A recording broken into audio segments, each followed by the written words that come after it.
Pour ce 40e numéro d'Histoire d'art, je te propose de découvrir un portrait particulièrement contemporain.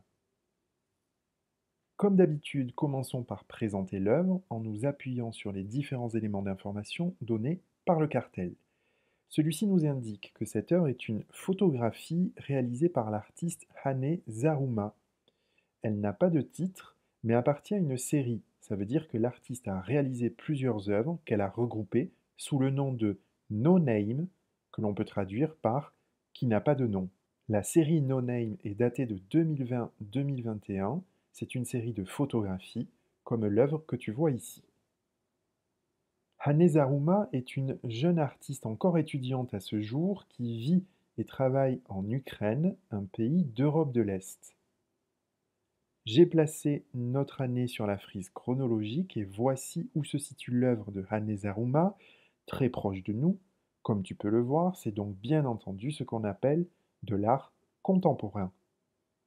Passons à la description de l'œuvre. Décrire, rappelle-toi, signifie dire ce qu'on voit.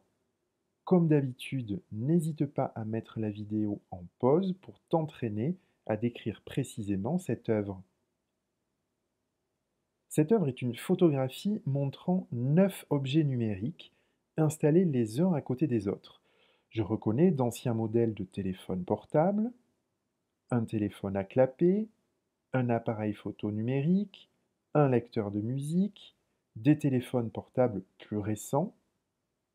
Tous ces éléments possèdent un écran sur lequel je vois systématiquement une partie d'un visage, des lèvres, des yeux, un nez, des cheveux, etc. Et c'est justement par l'installation précise de ces outils numériques que le visage se recompose presque entièrement au travers de tous ces écrans. Et je reconnais alors le visage d'une jeune fille. Passons à l'interprétation de l'œuvre. Interpréter signifie dire ce qu'on comprend. Dans les œuvres d'art, la représentation d'une personne s'appelle un portrait. Ceci est donc le portrait d'une jeune fille. Mais un portrait quelque peu étrange, puisqu'on ne voit pas la jeune fille, mais seulement des images d'elle sur des écrans. C'est donc la photographie de 9 écrans montrant eux-mêmes des photographies de son visage. C'est donc une photographie de photographie. Comme si les téléphones portables, et les écrans en général d'ailleurs, nous empêchaient de voir vraiment le monde, de le voir directement, de le voir en entier, d'un seul coup d'œil.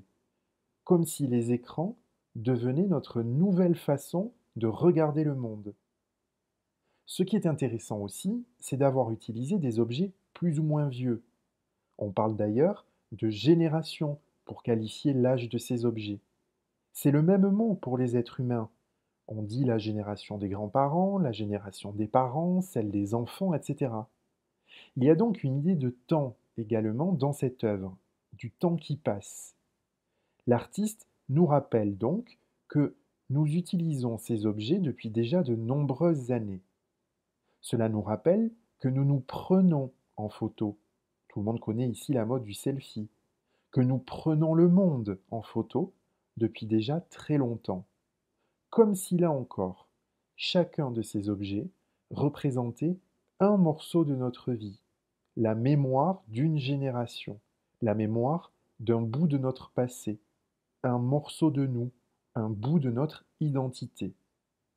Mais alors, est-ce que nous aussi, nous serions en train de morceler notre propre identité, notre propre histoire, au travers de tous les écrans que nous possédons, et qui ne nous montrent qu'un petit bout du monde, qu'un petit bout de nous? Passons à la conclusion.